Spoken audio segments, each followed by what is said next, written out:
নমস্কার, আমি doctor Debabrata Chakraborty, senior ayurvedic medical officer, Paschimbanga সরকার কর্মরত। আজকে আমি যে বিষয় নিয়ে আপনাদের সঙ্গে আলোচনা করতে বসেছি সেই বিষয়টির নাম হলো ডায়াবেটিস বা বাংলায় মধুমেহ, যে রোগটি আজকের দিনে ভারতবর্ষে, বিশেষত বাংলা তথা ভারতবর্ষে প্রায় মহামারীর মতনই আকার ধারণ করেছে। প্রতিটি ঘরেই কম বেশি ডায়াবেটিস বা মধুমেহ রোগে আক্রান্ত মানুষ পাওয়া যায়। এই মধুমেহ বা ডায়াবেটিস বা সুগারের রোগী চলতি কথায় বলে, এদের বিভিন্ন রকম সমস্যা সম্মুখীন হতে হয়। কেন হয়, কি কারণে হয়, তার প্রতিকার কি, আজকে এই বিষয় নিয়ে বিস্তারে আলোচনা করতে বসেছি। প্রথমে বলে নিই, ডায়াবেটিস বা মধুমেহ বা সুগার কত হলে, ব্লাড রক্তে সুগার কত হলে আমরা বলবো যে এখন আমাদের ডায়াবেটিস হয়েছে। নর্মাল যে ব্লাড সুগার এটা হচ্ছে, মাত্রাটা হচ্ছে ফাস্টিং সুগার, যেটা খালি পেটে রক্ত নিয়ে যে পরীক্ষা করা হয় সেটা 100 মিলিমিটারের কম থাকতে হবে, ঠিক আছে। আর একটি হচ্ছে খাওয়া দাওয়া করার, পেট ভর্তি খাওয়া দাওয়া করার 2 ঘন্টা বাদে যে ব্লাডটি নেওয়া হয়, ঠিক 2 ঘন্টার মাথায় যে ব্লাডটি নেওয়া হয় তাকে বলে পোস্ট প্যারেন্ডিয়াল ব্লাড সুগার বা পিপি ব্লাড সুগার। সেই পিপি ব্লাড সুগারের যে মাত্রা সেটি হচ্ছে আপনার 140-এর নিচে থাকতে হবে, এটাই আন্তর্জাতিক স্তরে বলা আছে।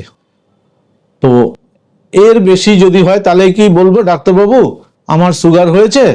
না, আন্তর্জাতিক যে এখন রিপোর্ট বলছে যে কোনো ব্যক্তির যদি খাওয়া দাওয়ার 2 ঘন্টার পর 200 মিলিমিটারের নিচে থাকে তাহলে তাকে আমরা ডায়াবেটিস বলি না। 200-র উপরে যদি হয় তাহলে আমরা ডায়াবেটিস বলতে পারি।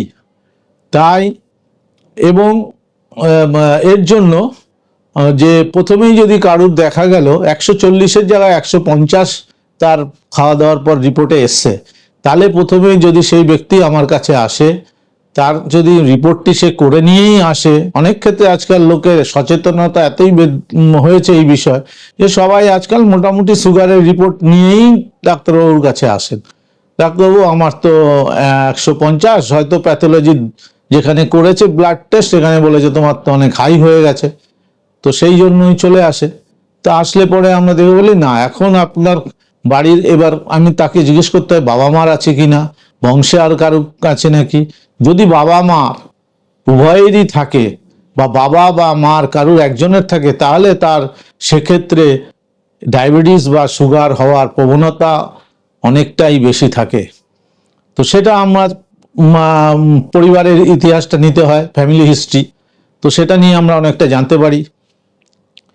এবার তাকে বলা হয় যে আপনার জীবন স্টাইল বা লাইফস্টাইল, দৈনন্দিন জীবন যেভাবে আপনি চলাফেরেন সেটা আমরা জিজ্ঞেস করে নিই। কি সকালে ব্রেকফাস্ট করেন, দুপুরে লাঞ্চে কি করছেন, রাতে ডিনারে কি খাচ্ছেন, সারাদিন কি কাজ করছেন, সমস্ত কিছু ডিটেলস আমরা নিই।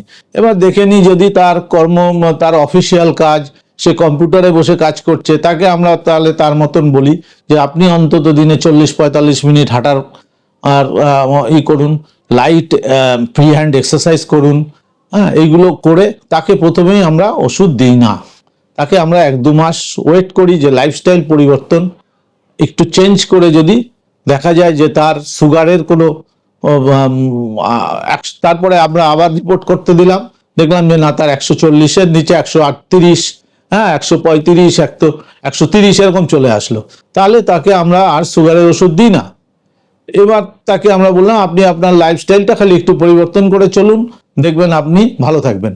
এবার দেখলাম যে তার লাইফস্টাইল পরিবর্তন করেও তার বিনা ওষুধে তার 150-এর জায়গায় 160-70 হয়ে গেছে, তারপরে তখন তাকে আমরা চিকিৎসার মধ্যে আনি।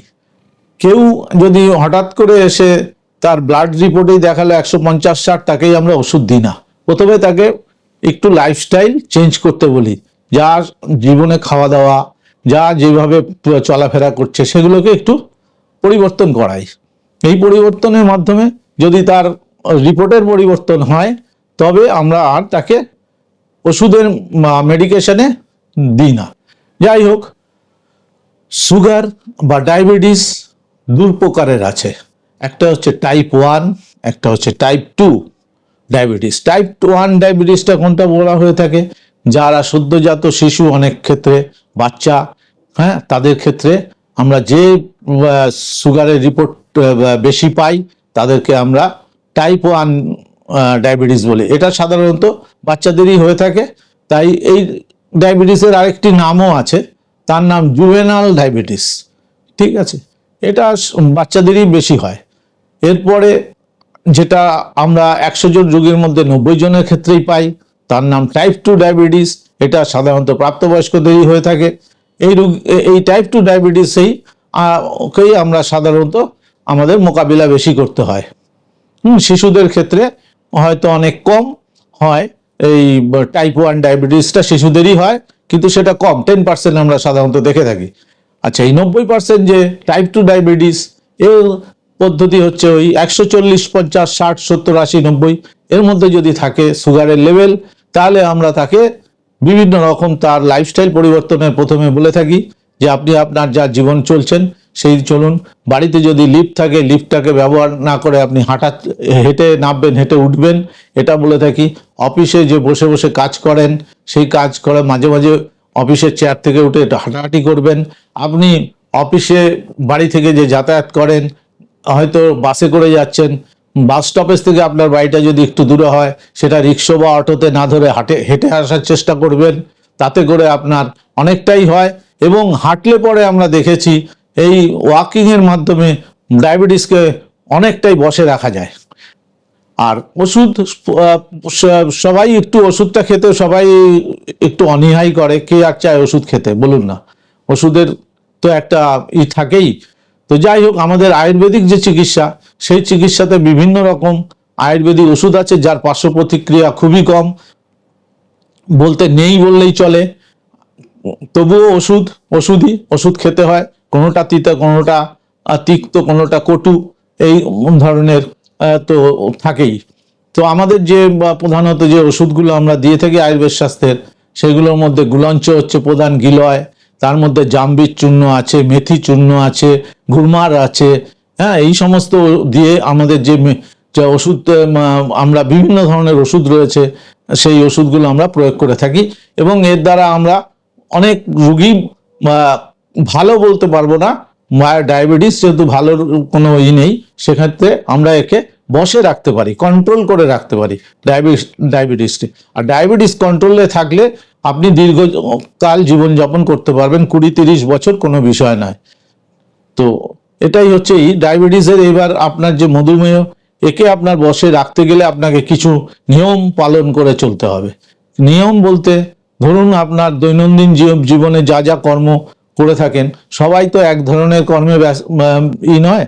তো যার যেরকম কাজ, তার মধ্যে থেকে কিছুটা সময় বার করে নিয়ে আপনাকে একটু, যদি সম্ভব হয়, হালকা ব্যায়াম, যে ব্যায়ামগুলো বা ডায়াবেটিসের জন্য উপকারী, সেগুলো করতে হবে। প্রাণায়াম পারলে করতে হবে, ফ্রি হ্যান্ড এক্সারসাইজ করতে হবে, একটু হাঁটাহাঁটি করতে হবে, এগুলো করতে হবে। তার সঙ্গে আপনার যে খাবার, যেমন মিষ্টি জাতীয় খাবারগুলো আপনাকে বর্জন করতেই হবে। চিনি, গুড়, মধু, হ্যাঁ, এই সমস্ত জিনিস আপনাকে খাওয়া বর্জন করতে হবে। তার সঙ্গে আপনাকে অতিরিক্ত মদ্যপান, যদি আপনার অভ্যাস থাকে, সেটা ধূমপান বন্ধ করতে হবে। এগুলো আপনাকে বন্ধ করতেই হবে, না হলে আপনার সুগারকে আপনি নিয়ন্ত্রণে রাখতে পারবেন না। নেশা যদি থাকে, আপনাকে সুগারকে নিয়ন্ত্রণে রাখতে পারবেন না। আর সুগার যদি নিয়ন্ত্রণে না থাকে, তাহলে আপনার ধীরে ধীরে আপনার হার্ট, লাংস, ব্রেন, চোখ সবই নষ্ট হবে। কেন? সুগারকে আরেকটা তার নাম আছে, সুগার হচ্ছে মানবদেহের সাইলেন্ট কিলার।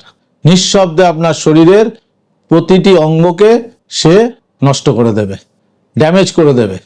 হ্যাঁ, প্রথমে কিডনি, তারপর লিভার, তারপরে আপনার চোখ, যার জন্য আমরা যারা ডায়াবেটিস রোগী 6 মাস অন্তর অন্তর আমরা প্রতিটা চেক আপ করতে বলি, চোখ চেক আপ করতে বলি। নাহলে হঠাৎ করে দেখা যাবে তার চোখে হয়ে গেল, রেটিনা ড্যামেজ হয়ে গেল, সে মানে চির অন্ধ হয়ে গেল। তো সেই জন্য তার চোখ চেক আপ করাটা, আই চেক আপটা খুবই জরুরি। তার সঙ্গে তার কিডনি টেস্ট করতে হবে, লিভার টেস্ট করতে হয়, এলএফটি, কেএফটি, যে ব্লাডের টেস্টগুলো, kidney function test, liver function test, ultrasonography, এগুলো আপনার। আর ফুট কেয়ার মেইন যেটা, আর একটা হচ্ছে আপনার পায়ের যত্ন নেওয়াটা খুব জরুরি এই ডায়াবেটিস রোগীর ক্ষেত্রে। সেটাও বিভিন্ন রকম সিস্টেম আছে। আপনার আজকের দিনে বিভিন্ন ক্লিনিকে ফুট কেয়ার ক্লিনিক আছে, সেই ক্লিনিকে গিয়েও আপনি একটু পায়ের, যদি আপনার ওটা চেক আপ করাতে চান, করিয়ে নিতে পারেন যে আপনার পায়ের কোনো নার্ভের কোনো সমস্যা আছে কিনা, আপনার কোনো রকম সমস্যা দেখা দিয়েছে কিনা, সেগুলো আপনাকে 6 মাস 1 বছর অন্তর চেক আপ করতে হবে ডায়াবেটিস যদি আপনার থাকে। তো সুগারের জন্য যে যে করণীয়, এগুলো করতেই হবে। এবং মেইন হচ্ছে জীবনশৈলী আপনাকে পরিবর্তন করতে হবে। তার সঙ্গে আয়ুর্বেদিক মতে আমাদের যে যে ওষুধ আছে সেগুলো আপনাকে নিয়মিত খেতে হবে। এবং সুচিকিৎসক যিনি আছেন আয়ুর্বেদিক, তার পরামর্শে চললে আশা করি আপনি দীর্ঘজীবী থাকবেন, সুস্থ থাকবেন। আর আপনার জীবনে যে অন্যান্য মানব দেহের যে অন্যান্য অঙ্গগুলোকে ডায়াবেটিস নিঃশব্দে নষ্ট করে দেয়, সেটার হাত থেকে আপনি নিশ্চিতভাবে রক্ষা পাবেন। এটাই আমার আর পরামর্শ। এবং আশা করি আপনাদের যদি এই অনুষ্ঠানটি ভালো লেগে থাকে, আমার এই অনুষ্ঠানে শেয়ার, লাইক দুটোই করবেন। আজকের মতন আমি এই অনুষ্ঠানটি শেষ করলাম। নমস্কার।